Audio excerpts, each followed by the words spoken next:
Someone out there donated a cursed ceramic clown that radiates the exact energy of a divorce finalized at 3 a.m. And somehow, that's not even the strangest thing sitting on a thrift store shelf right now. Walk into one of these places, and it's like entering an alternate dimension where logic took a long lunch break and never returned. You don't just find objects, you find evidence. Evidence that people are making decisions we, as a society, maybe shouldn't let them make unsupervised. And the wildest part, the deeper you dig, the more unexplainable it gets. Buckle up, because whatever you think is coming, the thrift store universe is about to laugh in your face. 1. I once found a thrift store painting so unnerving, it felt like it was silently accusing me of crimes I hadn't even committed yet. It was a portrait of a Victorian baby. Fine, whatever. Except the baby had the face of a 47-year-old accountant who absolutely hates his life and is 2 spreadsheets away from quitting capitalism entirely. The brushwork was incredible, which somehow made it worse. You could see every pore of this infant taxpayer hybrid, staring with the weary resignation of someone who's already on their 3rd divorce. And the frame? Gold. Heavy. Ornate. Someone paid real money for this originally. They hung it in a home, possibly over a crib. And when they donated it, the employees didn't even blink. They just priced it at $7.99 and moved on. But honestly, what's the right price for a baby who looks like he files quarterly reports? 2. Sitting right next to it was a taxidermy squirrel, posed like it was filing a complaint with human resources. Not a majestic stance, not a proud woodland creature. No, this thing looked like it had seen things. Its little paws were frozen mid-gesture, like it was saying, "Actually, per my last email." The eyes were mismatched, one enormous and glossy like a marbled olive, the other sunken so deep it seemed to contemplate the futility of nature. Clearly someone had once displayed this in their home, probably next to a ceramic plate collection or an ashtray shaped like Montana. But imagine being the person who donated it, just walking into Goodwill with a squirrel that looks like it's about to demand better dental coverage. And the thrift store? They put it on the shelf, like it was no big deal. No context, no explanation, no apology. 3. Then I stumbled across a set of wedding photo albums featuring a couple who looked thrilled on page 1 and progressively less compatible by page 12. You ever see joy fade in real time? This album documented the entire emotional decline. At first they're smiling like toothpaste models. Then you turn the pages and suddenly the groom is staring into the middle distance like he's solving a moral dilemma, while the bride is gripping a bouquet like she could bludgeon him with it.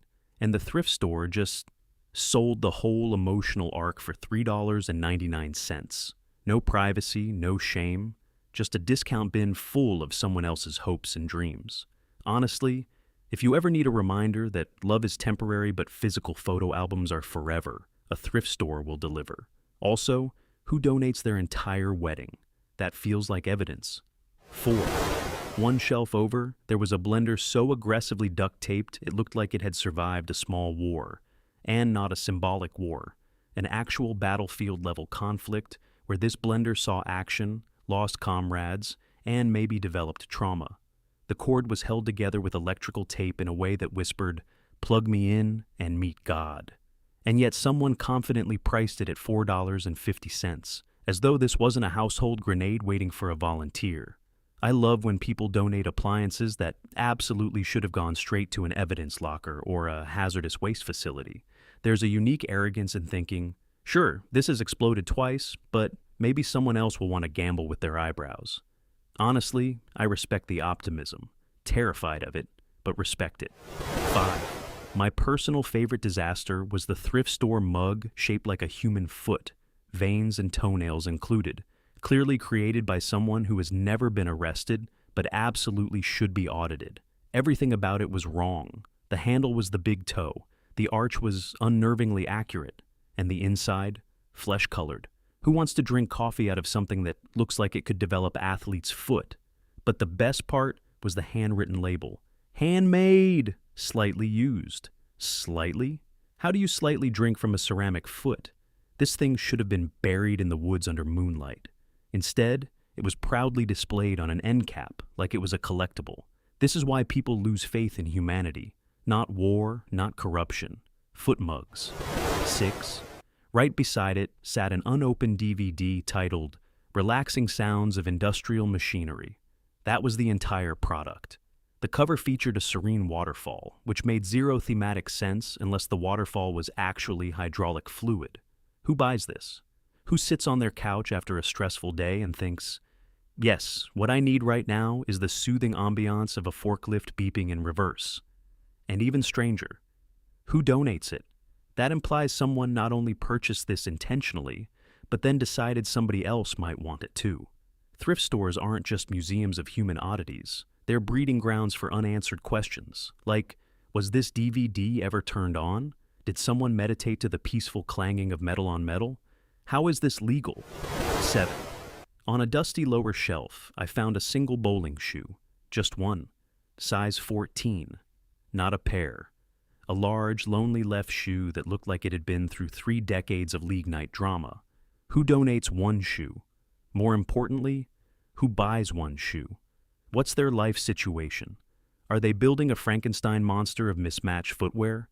Did they already own the right shoe and just needed to complete the cursed set? The possibilities are endless and all concerning.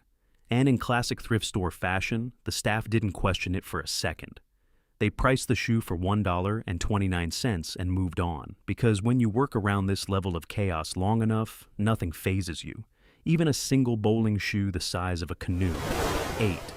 But nothing compares to the thrift store sword, a legit sword, wrapped in a Christmas tree skirt like someone was trying to disguise a felony as holiday cheer.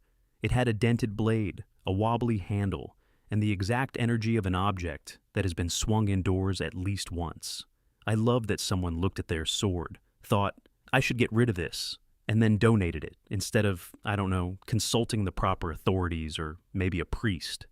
And the staff, bless them, accepted this like it was a toaster. The tag said $12.99, which is honestly a steal if you're starting a Renaissance fair or a questionable lifestyle. Still cheaper than therapy.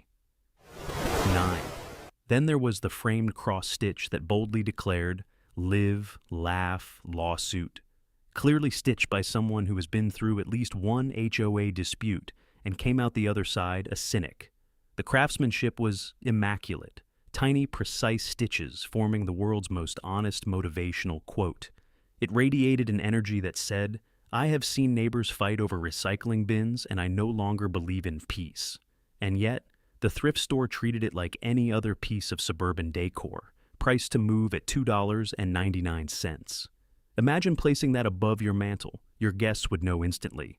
Ah, someone here has called a lawyer before. 10. But the real masterpiece was a jar labeled Air from 1997. No explanation, no brand, just a mason jar and a year. Was it a joke, a relic, a warning? I unscrewed the lid. Yes, I know, brave. And spoiler alert, it smelled like nothing. But now I'm 99% sure I let out whatever spirit was trapped inside. What if that was the last untainted pre-internet oxygen? What if someone bottled nostalgia? Or worse, what if someone actually thought it would gain value? And honestly, based on the way the world is going, they might not be wrong. NFTs walk so 1997 Air could run. 11. I also found a stack of self-help books, all donated by the same person. Judging by the fact that every single one was annotated with increasingly hostile margin notes. By book 3, the notes had devolved into arguments with the author. By book 5, they were arguing with themselves. The final book had one note on the inside cover. This didn't help either. Talk about a character arc. It's like watching someone's optimism slowly combust in paperback form. And yet, the store bundled them together with a rubber band like they were selling enlightenment, when really they were selling a psychological autopsy. 12. In the electronics aisle, I found a remote control with no brand, no buttons labeled, and absolutely no device it could possibly belong to. It was like discovering an artifact from an alien civilization. The buttons were arranged in patterns that suggested absolutely nothing. 4 triangles, 3 circles, a mysterious green square. Pressing anything did nothing. The battery compartment was taped shut, which is never reassuring, and it weighed far too much for a remote, about the weight of a solid brick of confusion. Whoever donated this either had a sense of humor or a deep misunderstanding of technology. And for $1, you too could own the world's most useless piece of plastic philosophy. 13. One clothing rack held a suit jacket with shoulder pads so large they might have had their own zip code. This wasn't fashion, this was architecture. It was like wearing two firm memory foam pillows strapped to your upper torso. I checked the tag. 1987, of course. The era when people's clothing choices said, "I'm important," and also possibly aerodynamic. But the real story wasn't the jacket. It was the handwritten note pinned to it. Warning: shoulder pads cannot be removed. They know too much. I don't know who wrote that, but they deserve a Pulitzer. The jacket was $6.49, which feels like a bargain for something that could double as emergency flotation devices. 14. Near the register sat a basket of loose keys. Just keys. Hundreds of them, no labels, no context, no backstory. Just raw, unfiltered mystery. Thrift store employees treat loose keys like they grow on trees. They don't even blink. They just scoop them into a bin like trail mix. But think about it. Every key represents a lost door, a forgotten lockbox, a storage unit full of something. Possibly treasure, possibly evidence, possibly a cursed doll that whispers at night. And people buy them for crafts, because nothing says wholesome DIY project like repurposing the keys to someone's unresolved past. 15. And finally, I found a candle shaped like a rotisserie chicken. A full-sized, perfectly glazed, disturbingly realistic roast chicken, except wax. The scent was labeled Autumn Harvest, which is a bold choice for something that looks like it should be crackling under heat lamps at Costco. My favorite detail, someone had already burned it a little, just enough to melt the top and make the whole thing look like a crime scene on Food Network. Who buys a chicken candle? Who burns a chicken candle? And most importantly, who donates a partially used chicken candle like it didn't fundamentally alter their understanding of the human psyche? 16. I found a thrift store globe where every country was spelled wrong, which is impressive because there are so many ways to be incorrect, and this globe chose all of them. It looked like the manufacturer skimmed a map once, fell asleep halfway through, and said, vibes are close enough.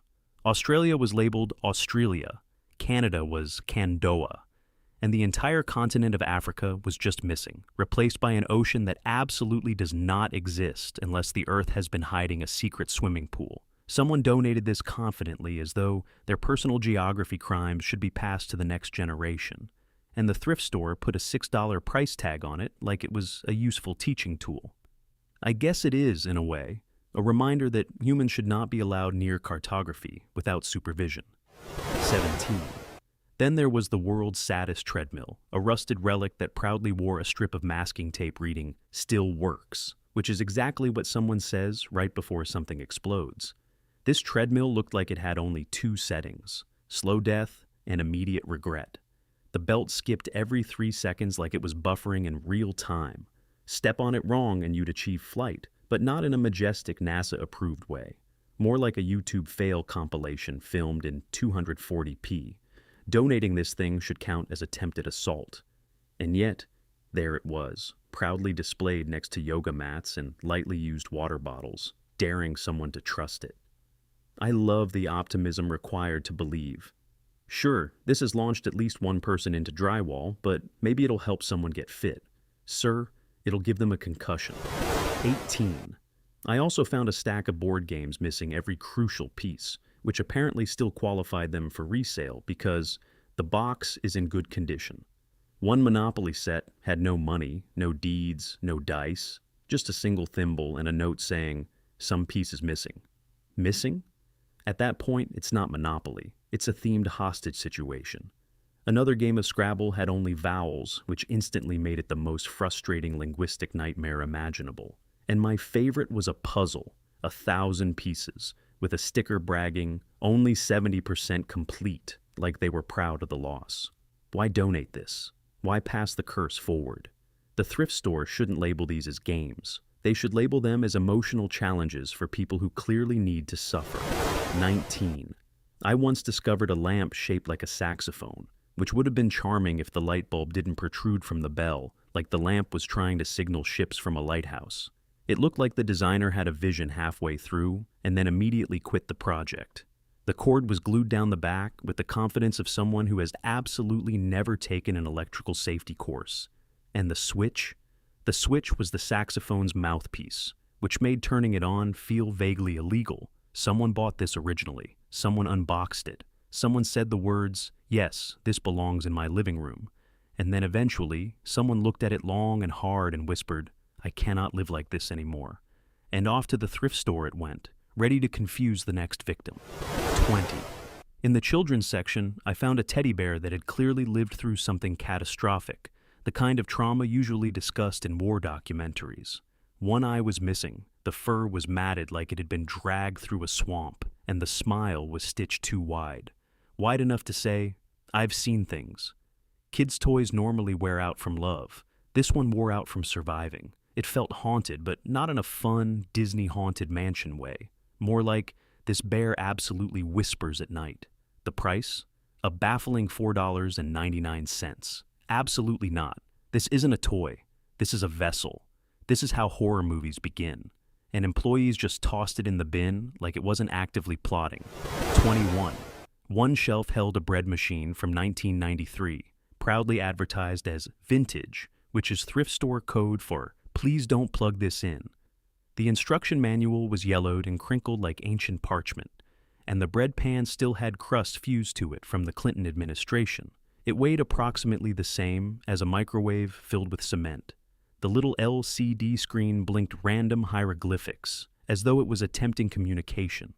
And still, the employees priced it at $15 because apparently, nostalgia has no safety regulations. Who buys a bread machine old enough to have opinions?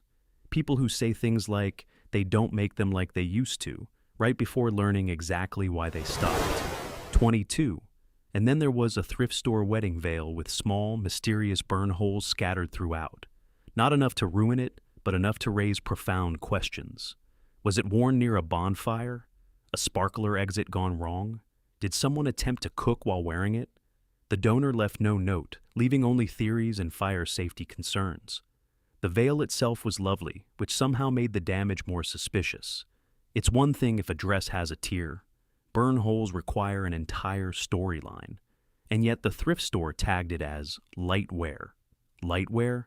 If flames are involved, that's not wear. That's survival. Anyone who buys this is either a bargain hunter or a budding arson investigator. 23. The book section featured a dictionary from 1978, which felt less like a reference tool and more like an archaeological artifact from a time when English still had hope. Half the words we use today simply aren't in there. Emoji, absent. Podcast, nope. Internet, barely mentioned and only as a theoretical idea. And yet, someone donated this like it still had value, as though someone might need to look up the definition of groovy in emergency conditions. The funniest part was the sticker. Updated edition. Updated when? Before disco died? I flipped through it and found a handwritten note on the copyright page. Do not remove, still relevant. Sir, your optimism is noted. Incorrect, but noted. 24. The shoe aisle offered up a pair of high heels that appeared to be constructed entirely out of cork. Cork soles, cork heels, cork straps. It was like a winery exploded and someone tried to monetize the debris. I picked one up and it weighed practically nothing, which is great if you want footwear that evaporates in rain. The craftsmanship looked experimental, like someone said, "What if shoes, but biodegradable within 24 hours?" The price tag insisted they were eco-friendly. Friendly to what? The compost bin? The moment a person steps on gravel, these shoes will disintegrate like a Thanos snap. Whoever donates cork stilettos believes in two things: recycling and ankle injuries. 25. I saw a decorative wall clock shaped like a rooster that crowed, loudly, every hour on the hour, powered by batteries and pure malice. You could hear it from across the store, a sudden shriek of poultry chaos cutting through the silence. Customers flinched. Employees ignored it entirely. The rooster's painted eyes were wide and unhinged, as though even it didn't enjoy its job. Who buys a clock that screams at them 12 times a day? Someone who hates peace, that's who.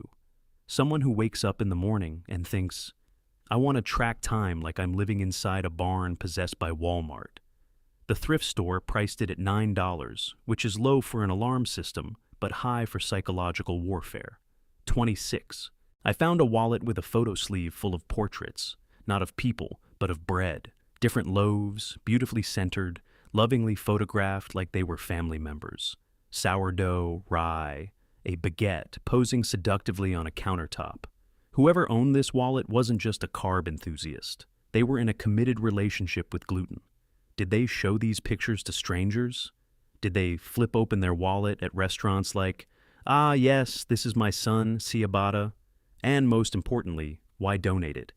Did they go low carb and part ways emotionally? The thrift store didn't even remove the bread photos. They just priced the wallet at $2 and left the emotional baggage intact. 27. One aisle offered up a taxidermy fish wearing sunglasses. Not stylish sunglasses, but the kind doctors give you after eye dilation. The fish's mouth was frozen open like it was mid-scream, possibly because it understood what had been done to it. The plaque beneath it read, "Gone Fishin'," which felt like a bold lie considering this fish had clearly not gone anywhere.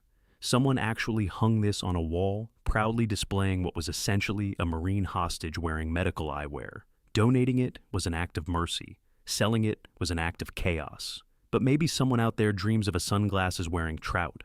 The world is vast and concerning. 28. I also discovered a set of commemorative spoons from states that absolutely did not deserve commemoration. One spoon featured a gas station, another featured a pothole, and one heroic spoon simply said Nebraska, with no further details, as if even the manufacturer ran out of things to say. Who collects spoons celebrating infrastructure failures? Apparently someone did, and then decided to pass the collection to the next unsuspecting soul.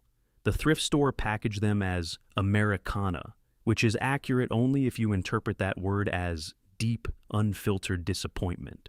Still, $4.99 for a box of spoons documenting the nation's mediocrity isn't the worst deal. 29.